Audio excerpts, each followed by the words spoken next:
Good evening. It is Thursday, October 15th, 2020. It's been a while since I've been on here. When kids consume your life and other things, it's kind of hard to settle down and, say a few words. So it's been a while, and it's been an interesting year, obviously, with this whole thing with COVID and obviously sports being pushed to where they were. Yet here we are. Somehow sports is still being played. Anyway, that being said, of course I'm going to get into the story of the 2020 New York Jets.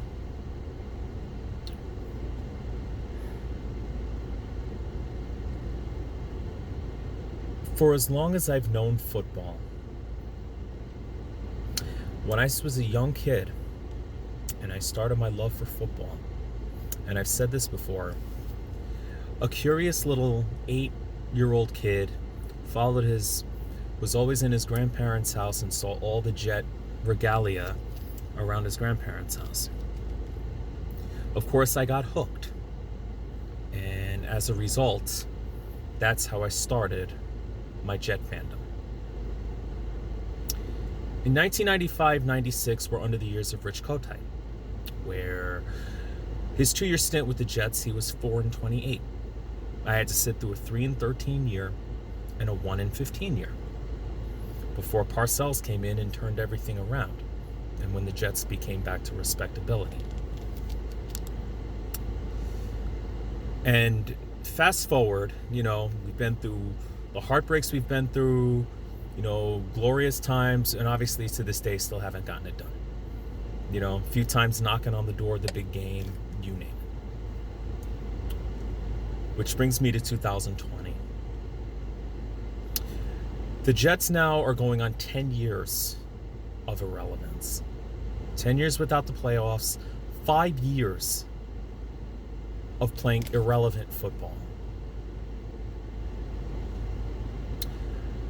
This year has never been much more embarrassing as I've seen it. One of the things I have said is, you can take the 96 team and age them 24 years, put them on the football field right now, and they would beat this disgrace of a football team. It's true.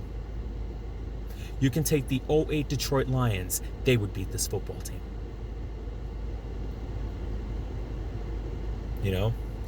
At least with the teams that finished winless, like the 08 Lions and the 2016 Cleveland Browns, or was it 17? I forget what year it was. At least those teams competed. This team, I understand it's 5 weeks. They're 0-5. With the exception of one game, they haven't competed. They've been blown out. Now, we knew that the schedule this year was not going to favor the Jets. We knew that. But when you at least don't put your best foot forward and get your butt kicked week after week after week, it's embarrassing. When you're letting 3rd and 4th string players come into your stadium and beat you, it's pathetic. A couple of weeks ago, you saw it with the Denver Broncos. A 3rd string quarterback. Half the team was a practice squad. They came in and beat the Jets. The San Francisco 49ers, back in the 2nd week of the year, came in. They lost a few key players to injury, and still their 3rd-teamers came up big and beat the Jets. What does that go to show you? 0-5, right? The team is really looking at 0-16. They really, really are. And you tell me, in the next few weeks, who are they beating? They have Miami on Sunday. That got moved from next month because of the whole COVID thing, because teams, and this whole thing with the COVID. Miami next week. The week after that is the Bills at home. They got the Chiefs on the road. Might as well not even show up to that. And then the Patriots on Monday Night Football. You get to see, the whole country gets to see, once again can just laugh at the Jets. And then is mercifully the bye week. Then they'll lose to the bye week. Why not? That's the Jets. So you're looking at 0-9 at the bye. 0-9 at the bye. Fortunately for the Jets, they're not the only 0-5 team in the league right now. Their fellow stadium co-tenants, the Giants, are 0-5. The Falcons, the other team that has not won a game yet. But at least the Falcons and the Giants at least compete. At least they compete in these games. The Falcons have choked how many of these games away that they've lost. You know, they shouldn't be winless. Had they got their head out of their tails in the final minutes of a game, they would be at least 3-2. The Giants, they've just lost couple of heartbreaks. Last Sunday against the Cowboys. Heartbreaking. At least they compete. Can't say that about the Jets. They've lost every game by more than one score. You know, they've given up, 32 points a game, something like that. For these 5 games, it's awful. It is awful. Which gets me to the next thing.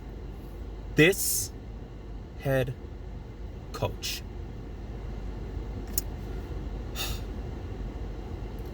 We all know Adam Gase was the wrong hire. It was a dumb hire, a hasty hire, and unfortunately, it starts from the ineptitude of this ownership. Woody Johnson left it to his brother while he's off in England being an ambassador. Is it to his brother who knows absolutely zilch about football? So he hires this guy weeks after getting fired in Miami. And all of a sudden he's head coach, and we're like, what are you doing? And then he goes and fires Mike Maccagnan in May. Mike Maccagnan shouldn't have been. He should have been out when Todd Bowles got fired. I'll tell you one thing's for sure. Right now, I sort of miss Todd Bowles. I do. My goodness. Adam Gase. Facing the playbook, hiding in the playbook. When do you see him get vocal? You don't. You just see him hiding there. Then you see him sitting alone on the bench. Gives up on the games way too easily. That's what he does. That's what we have to sit through. No passion, no heart. We haven't had a heart since Rex. It just goes to show you, okay, what a laughingstock this team is. This team's been a laughingstock forever. 52 years without the Super Bowl. 10 years without a playoff appearance.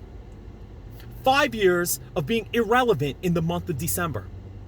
Better yet, this is gonna be the 5th year where they're not even relevant in November, October. It's disgusting.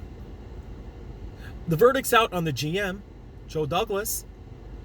But I mean, it's almost like Gase doesn't even report to Douglas.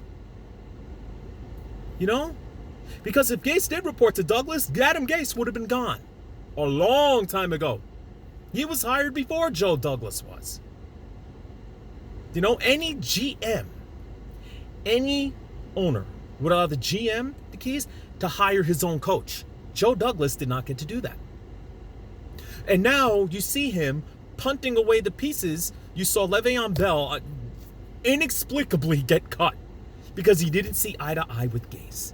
The core players, even from last year, that finished 6-2 in the second half of last year, you saw the core guys go. Robbie Anderson, 4th in receiving yards right now.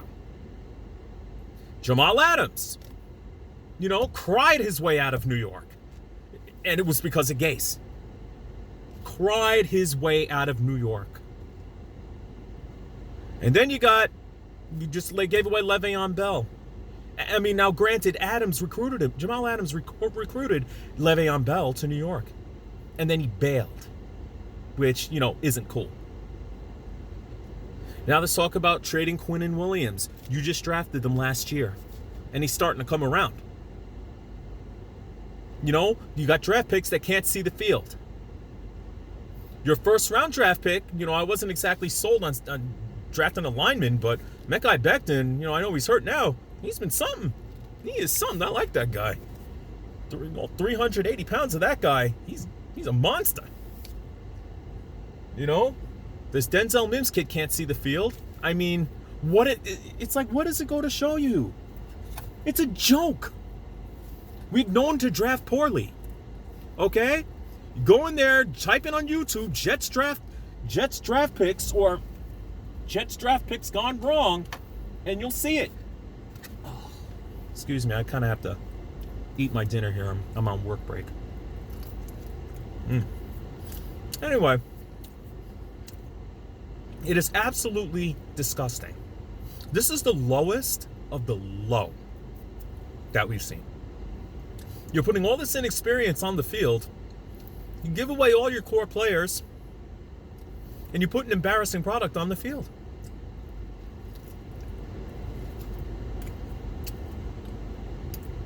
And now, obviously now that I'm more mature, this is the lowest I've seen. Now that I'm much more older. But we're on our way to 0-16. Tell me where the win's coming from. Where? You know, like I said, Miami, they got something going. They're playing for Brian Flores over there. They're getting there. And after what they did to the Niners last Sunday,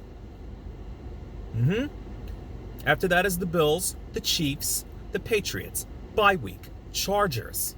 Maybe the Chargers might be a win. I doubt it. The rookie quarterback looks pretty darn good, and he's gone toe-to-toe with some of the NFL's elite. Who else do they got? After the Chargers, they got the Raiders down the road. After what they did to the Chiefs last week. Then they have to go to the Rams, Seattle on the road, Cleveland at home, New England on the road. That wraps up the year. Are the Patriots resting players? Probably not.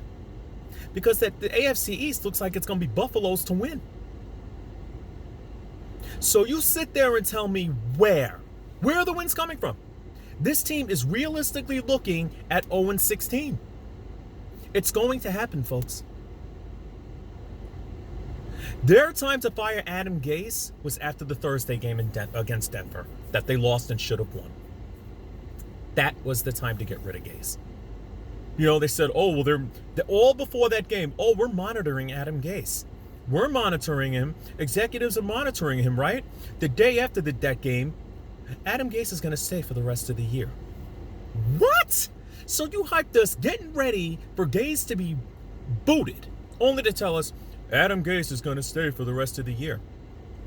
And then, you blow the thing up. It's going to be rinse and repeat. Who wants to come here? Tell me who. So, it goes to show you, no one wants to play here. No one wants to coach here. Nothing. Another thing. Now that the Jets have pretty much watched their season go up in flames, before you can really, say anything, they want to tank for Trevor Lawrence. I seem to recall 3 years ago, when 2017, where we had old man Josh McCown. Everyone's like, let's lose every game as much as possible so we can suck for a quarterback. Suck for Sam.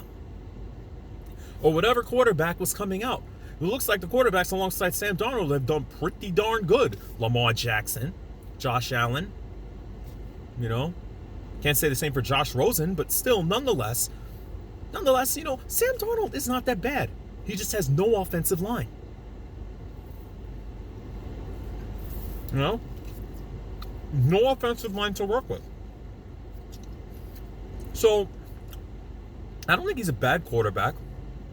But once again, here, 3 years, and then all of a sudden, rinse, repeat. Let's suck to get another quarterback and throw Darnold to the Wolves. Goes to show you, right? I understand we're not satisfied as Jet fans. But next thing you know, let's say we draft Trevor Lawrence, and in 3 years, it's the same crap, and it's rinse and repeat again in 2023. And I'd be like, this is what you wanted, Jet fans. Sorry. This is what you wanted. You wanted us to purposely suck, so once again, we can do the same thing, draft a quarterback. You don't know what kind of quarterback the quarterbacks will end up being. You don't know. You know, we're all in, hyped up, and they're not that great. I understand with Sam. Sam Darnold has no coaching. He had to do with Bowles, then he do with Gase. What do you expect? And you want to bail. That's called Jet fans not being happy. And we're never satisfied. We never are. I'm sick and tired of losing too. You know, I'm tired of it. But it's just like, Jet fans always seem to argue about, anytime there's a free agent, oh, let's justify, why don't we get this guy? He'd be a great asset to the team. Sick and tired of it. Never any satisfaction, right? As Jet fans. It's the frustration that we haven't seen them win.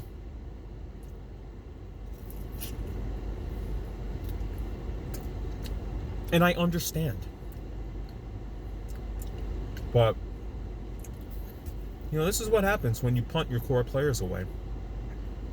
You know, we expected these guys to be back, and now they're shining bright now that they've left this toxic environment, this toxic head case of a coach.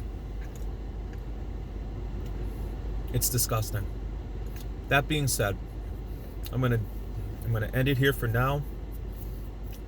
It's been a while. It's good to be out there talking to y'all.